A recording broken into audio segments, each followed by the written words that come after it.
حال و مقام پرواز ہے دونوں کی اسی ایک فضا میں۔ کرگس کا جہاں اور ہے، شاہی کا جہاں اور۔ کرگس کا جہاں اور ہے، شاہی کا جہاں اور۔ اس خوبصورت شعر میں اقبال فرماتے ہیں کہ کرگس ہو یا شاہین، پرواز دونوں کی اسی ایک فضا میں ہے، مگر خودی شاہین کو بلندیوں کی طرف اٹھاتی ہے۔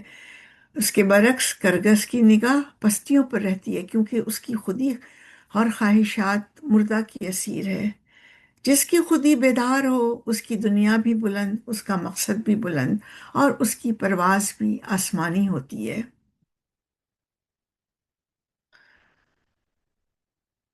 اس کے برعکس اقبال کہتے ہیں وہ فریب خورد شاہیں کہ پلا ہو کر گسوں میں، اسے کیا خبر کہ کیا ہے رہ و رسم شاہ بازی۔ یعنی وہ شاہین جو کرگسوں میں پل بڑھ جائے تو وہ اپنی خودی کی اصل پہچان کھو بیٹھتا ہے۔ ایسا فریب خوردہ شاہین یہ سمجھ ہی نہیں پاتا کہ شاہبازی کا راستہ کیا ہے، اس کی شان اور اس کی عظمت کا کیا تقاضا ہے۔ اسی طرح خودی کی بیداری ہی انسان کو اس کی اصل پرواز، اصل مقام اور اصل عظمت دکھاتی ہے۔